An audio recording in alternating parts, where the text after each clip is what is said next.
Hello my beautiful and lovely gamers, my name is Jonal. Welcome to a Grandmaster Guide to Trace. This is going to cover everything from the beginnings all the way up to the advanced stuff. So even if you're in bronze, or if you're master, if you have played Trace, a lot of you just want to pick her up, rank up with her, how you want to do it. This is an updated guide. It's not like a 1-year-old guide, it's an updated guide on how to play Tracer. So with no further ado, let's really just begin. Just want to say this video here has taken a lot of time to make, so a like on the video and subscribe and bell notification if you like the content on the channel always help, or turning on bell notification if you already subscribe, because YouTube sometimes hate giving notification to people for some weird reason. Besides that, I would love you guys, as I'm trying to make this video to help the community, help people in general in gaming and Overwatch and so on. Improve. What is your biggest Tracer tip, or even in general, just what's your biggest rank tip? If you could tell people down in the comment section what helped you the most, that way you can help share your knowledge with other people, so everyone can help each other out, and hopefully we can make more people improve in the game in general, in gaming. So now, with no further ado, we'll jump in. We'll run over her stats, abilities, and of course there will be some tips and tricks on how to improve stuff way faster and so on that I'd like to go over. And then we're of course talking about the playstyle and the positioning. So, with Tracer, you have your primary fire, which is kind of your bread and butter. That's the way that you deal the majority of your damage. Now, Tracer uses a set of pulse pistols. Now these have a damage drop off between 10 and 20 meters, which means that you will do a minimum of 1.8 damage per bullet and a maximum of 6 damage per bullet. Now you have a magazine that holds 40 rounds, meaning you can do anywhere in between 72 to 240 damage if you land all your bullets to the body. And that means also your maximum damage, if you land every single bullet to the head, is going to be 480 damage per magazine, which is quite a lot, and really something that you could theoretically consistently can, or not consistently, but at least theoretically, you can get onto a lot of tanks. Now, it is very important to understand that your effective range, because logically we want to be within that 10 meters to get maximum damage when we're gauging people to deal damage. So I had 3 really tips to make your shots easier, tracking easier, and as I said, yes, tracking. We're tracking the enemy team. We gotta stay on target. We gotta counteract their strafing, and we just gotta remember a little bit that we don't always need to move our mouse as much, without be showing a little bit in a bit about what I mean about that. Now, tip number 1 is really your engagement range. We want to get maximum damage on them while taking minimum damage ourselves, right? Min-maxing that kind of ratio. And essentially, this will also make your tracking easier if you stay in an effective range.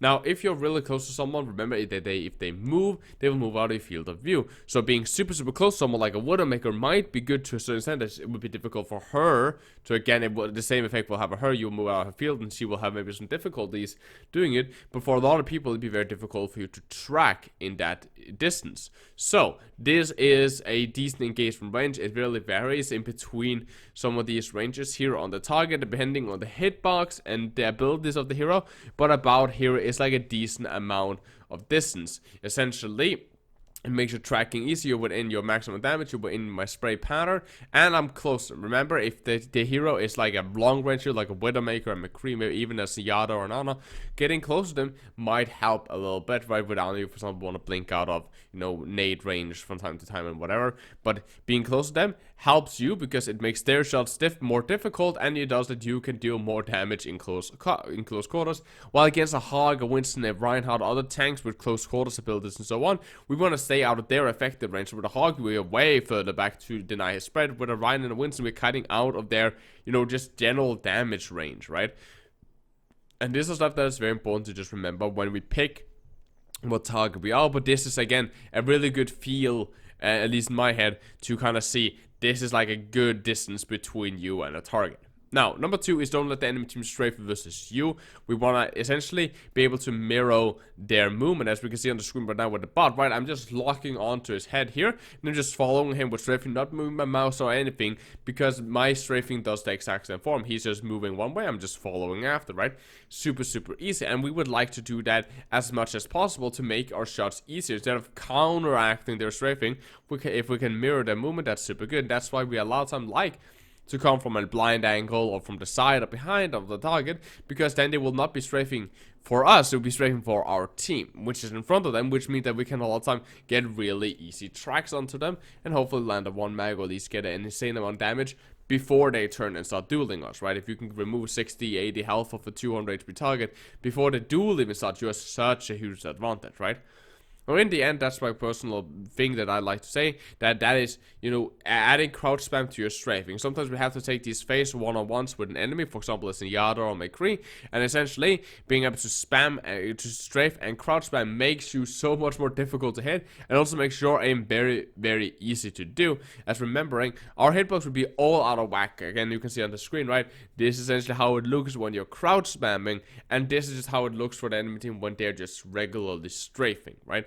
And essentially makes your aim also easier, because remember, when you crouch, you're slowing yourself down, so it can also be a really good way. And a lot of time, again, with stuff like Zenyatta's or McCree, something like that, for example, you a lot of time don't even need to aim at that point. You just need to keep, if you get your crosshair on their center of body, and you're doing this crouch spam face to face, then you will be able to keep it on target, but just keeping it there and then strafing in and out, up and down. So that's also kind of a good way for you guys to do it. Now, remember, again, when it comes to tracers, we would normally be blinking around the enemy team, which we'll talk about in a second. But sometimes we are forced into a situation where we need to face them face on, right? Head to head, face to face. Either because we need to kill right now, we don't have blinks, close quarters, whatever situation. So therefore, it's very, very important to be able to do these kind of things. Now, let's talk about your blink and the tips with that. So again, blink is your movement ability. It's kind of one of the things that's very, very strong about Tracer. You have 3 of them, and each moves you 7.5 meters in about 0.1 seconds. You reach out a blink in 3 seconds, meaning that essentially you can get if you burn all 3 blinks immediately, it takes 9 seconds before you have them all back. Now, each of your blinks has their individual rules. Again, rules are meant to be broken and all that good stuff, but it's still very important to have this so you don't waste, because blink management is a huge problem from like diamond players and platinum players and all that and below, right? So, the first one is your free blink. So, the first blink is your free blink, meaning you can really use this for anything you want. But remember that we ideally want to have all 3 blink before we start and engage with someone, right? The second blink is your combat blink, which means it's normally supposed to be used only during combat, right? But again, remember that you can use all your blinks if you want to, if you know you're gonna have them back before fighting someone. So like blinking out of spawn with all 3 blinks is okay, or blinking when you're setting up your defense is okay, because you're gonna have them back before the enemy team arrives, right? So you're gonna have them before you need them, right? But your second blink is normally your combat blink, so you want to use this only during combat. And then the last blink is your emergency blink, which you're only supposed to use if you absolutely have to. For example, if you're gonna die, like you're gonna hit by stun, a hook, a fire strike, a dodge some damage, you're gonna take a shit ton of us, whatever, then you can use this blink. And the reason that this last blink is such a strict rule that you're only supposed to use it when you absolutely have to, and of course rather use it than die with it, but that's because that if you use this, you are sitting duck. You have no movement, nothing. And that's the same as almost you being hacked, except that you're allowed to use your recall if you have it off cooldown. Speaking about recall, we're going to talk about that a little bit later, but remember this, that your blinks can be used for kind of 2 things, one for movement and also one for combat. Now, if you want to use it just for movement, you can essentially blink onto high grounds and so on, but if you got to blink onto high grounds, for example, do some of these fancy jumps you've seen on YouTube, remember that you need to run, jump, blink. You don't need, not just blink, not jump, blink, but run, then jump, then blink. This way you get up on ledges because of the way that your hitbox is changing and so on, and that's the kind of the proper way of doing some of these more difficult jumps. So if you've ever been struggling with jumps, run, jump, blink is the way that we get up on ledges. Besides that, during combat, we like to use our blinks logically to make the enemy's aim off. So we want them to rotate as much as possible, and we only want to make them rotate when they have to. So when someone is looking at me like that, like a hog or whatever, I will then blink, for example, through him or to his side or whatever, forcing him to rotate, making his aim very, very hard to do. And then I'll wait until he rotates all the way, looks at me, and is about to shoot or hook me or stun me or whatever he want to do, and then I'll blink once more. I don't spam all 3. I try to pace them out as much as possible. If they're very slow at rotating, like in low elo, if they're very slow rotating or they over aim or whatever, I'm not gonna blink unless I actually feel like, okay, I'll get hit if I don't move now, right? So remember that, to not just spam your blinks around them, and remember to try to train doing blink 180s, as that is like bread and butter for Tracer, to be able to blink 180, right? It's such a powerful thing. Now we can talk about recall. So the rules of recalls are quite simple. Rules are meant to be broken, all the good stuff, but it's quite simple. If you are gonna use recall, if you use recall and you put it on cooldown, then you're not allowed to fight, or more specifically, you're not allowed to full engage someone before you get it back. meaning that every time you burn recall, you need to wait 12 seconds before you can properly fight someone, right? This means that if you go out and waste recall 12 seconds before we can fully engage someone, but because we don't want to engage a McCree with full health and flashbang and everything like that without our recall. We're putting ourselves at a severe disadvantage, which happens a lot for the private because people just put themselves at disadvantages when they don't need to.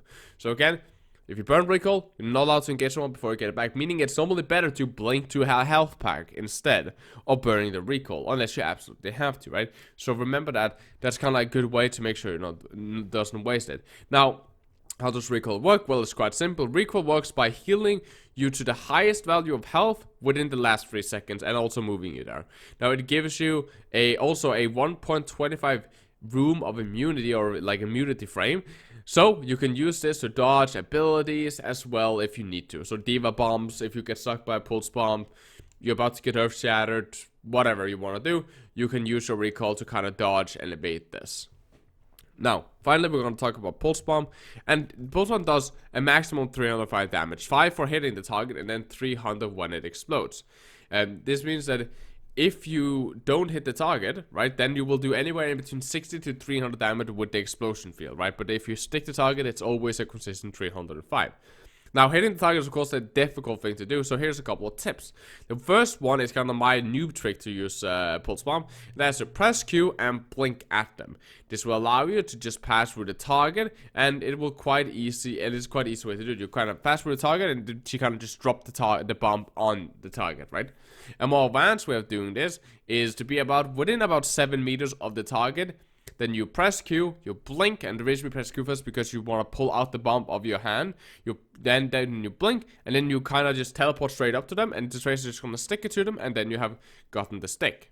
Now this is quite, both of these are very difficult. The last one is the more advanced one, it's the more difficult of them, and all of this requires training and training and training and training. So I highly recommend you to start on tanks. If you play rank, play quick, whatever, start consistently sticking your Diva, Sarias, Reinhardt, and so on. It's still 305 damage, is still a lot of damage on the tank, right? Start sticking those guys first, and then you get better and better at it, and consistently always hitting those. Then you can start moving down to trying to consistently stick Zenyatas and Genjis and McCrees and Anas and all that good stuff, right? So that's just kind of a little bit of a thing. Remember that you can use your Pulse Bomb almost every single fight that you have it, because it's not a very expensive ultimate compared to other ultimates like a Graviton. So you can use it, and it builds very, very fast. You can use it all the time, and it does sway you in a very good way. Now, we finally get to take a look a little bit at Tracer with your positioning and pathing. So let's talk about positioning first and the way that we kind of want to move. Tracer is for playstyle purposes, let's say that this white line, well, I'll actually make it blue. So I say this blue line is your team's way of pushing. So they want to push an attack, something like this, right? So they want to just continuously pushing and pushing and pushing. Right? Okay, so how do we, let's just put something down. So how do we as a Tracer want to play it? Now again, very similar to Genji's playstyles and so on, we don't want to play in the main group. There's other heroes that's way better for that. So we want to normally play in the backline of the enemy team, of the side of our team, of the side of the enemy team, right? Remember how survivable we are. We can do the thing that a lot of Genjis do, which are bad, and we can actually just stay in the enemy team's backline because we can blink to health packs, we can run faster than everyone. So if they try to chase us with like a McCree, we can just run away. We have incredible dueling potential as long as we have our blinks and our recall, right? Recall in a duel, you have in theory, a stable 250 health as a Tracer. If you recall when you take 100 damage, you just get back that 100 health, right? So that's 250 health on you. You're incredibly movable, so you're gonna take minimal damage. So you're essentially 250 health, shit ton of damage. That's difficult to hit, right? That's a Tracer, essentially, right? So pathing potential for you as a Tracer can be a couple of things. One, you can be very aggressive right now, and you can just path straight through hotel, right? Either through this door, if you want to be a little bit obscured from the vision, or straight through this door. This will get you straight into the backline of the enemy team if that is what you want to. Now, not everybody wants to go through the backline, just straight into the backline of the enemy team. Again, this is if your team is like super aggressive, and you like for example, you have a Winston, and he's just gonna like go here, just straight dive here. At that point, yeah, sure, then you wanna like just blink through here and go straight onto the Zenyatta and help him out if, for example, you play for a team or whatnot. But other options are available. One of them is, of course, to try to move around here and then play this. This is more, you know, playing on the side of your team, and while it is something that you can do, it's not always recommended. But as you are on the low ground, that you're very easily spotted. Another option is to move up top here, and then play all the way around the enemy team. This is far more secure for you. Again, you're on the high ground zone, and again, the beauty of high ground, especially playing Tracer on high ground, is again, we can always just drop down if we want to. We don't need to stay on the high ground. And then with Tracer, we can even recall straight back up to the high ground. So you can drop on down here, try to get a kill, or maybe get a kill, maybe pulse on something, and then just recall straight back up again. Right? So high grounds and sides and back lines of our team is kind of how we want to do it. So getting into the back line of the enemy team, however you want to do it. Meaning a good path of a Tracer on this map can very easily be this. You're playing on high grounds, right? For example, from here you can easily drop and go through hotel, right? So here the high ground is not just, you know, a path, right? From up here, I can't shoot down here. That's, you know, way out of my range. But from here, I can get to the window. From the window, I can drop behind the Zenyatta and into where they will retreat, right? They will, if they get pushed here, they will retreat that way, straight into where I am, where I can then kill off the back line. And I can pressure them from these high ground. And again, the whole idea of a Tracer a lot of time is you can win a lot of shit as a Tracer without doing anything. Of course, you will be doing anything, but just by being present in the backline, right? Remember, the Zenyatta dies if he gets left alone. So, okay, you need to put people to peel at him. But they will also have to fight your front line. But there's a Tracer in the back line. Okay, but you can't remove the Tracer because she's faster than you. She just runs away into health packs and so on. And sending one guy alone is suicide. One, because he can just run away and he's wasting his time chasing after her. Or two, because it's a Tracer. She can outduel most heroes, most tanks, most everything. She's such a strong dueler. And sending multiple people into the backline, of course, will just split the team and weaken their main group. Now, another way, again, another kind of pathing, right, is, for example, this is kind of like what I like to do in, like, Diamond Master games, even in GM sometimes, when I play Tracer on this map. Your Ryan pushes here, right? And again, this is because how aggressively people normally play Volskaya. I rarely personally have time to blink all the way around here and set up. Sometimes I do it while I blink all the way around here. If my team loses this first fight and I get out, you know, I get out here and I'm alive, then I'm like, yeah, it's gonna be so long time, so I blink over here, go to this high ground. From here I can go here. I can also disturb a Widowmaker if she camps over here or whatever. Then I can play on this high ground, which is exactly the fucking same thing as what I want to do right now. Right, this is a really good way, right? Because imagine now you're up on this high ground. Okay, your team is pushing. Where's the Zenyatta gonna go? He's gonna split up back here, right? The rest of these guys might give it a little bit of space, right? Easy assassination, easy shooting down on the tank, shooting down at the Sen, getting a lot of free kills here, right? By you just controlling this entire area. Actually, by controlling this high ground, if you're on this high ground, you can kill and control anyone that's here, right? The point, this high ground, right? You can easily also get up to this high ground. So yeah, this is pretty easy. Anything in this choke can get killed easily by you. You can get access to pretty much anyone here, right? So you have access to practically the entire point very systematically as a Tracer because of your movement if you take this position, right? But you need to wait until the team pushes and you gotta need to make sure you don't get spotted and so on. Another way to play this aggressively, similar as I showed you with King's Row through the house, is to just blink when your team pushes here and their team is like, their front line is whatever, doing frontline stuff, you know, fighting or whatever. Is, for example, blink, you know, let's say they just send this back here, right? Here's, for example, to blink here and apply a lot of pressure. They want to chase me. Cool. I can blink straight behind this cover and play this wall. They cannot run after me. If they run after me, I'll just run away, and then they're splitting away from their team, right? So they need to stay. This Goats comp needs to stay with their main group, right? So I can just stay here on free farm. The only one I can really deal with me is the Sen, but I'm looking for the Sen. So if the Sen like goes here, I can normally outtrain. I can just walk away. He will stop looking at me because, again, he can't just be looking at me. If he does, then just run around or start capping the point or whatever. He starts looking at there, and I go back and I kill him, right? This way, I'm kind of putting them in this no one can catch me. So if you guys are trying to chase me, I just walk away.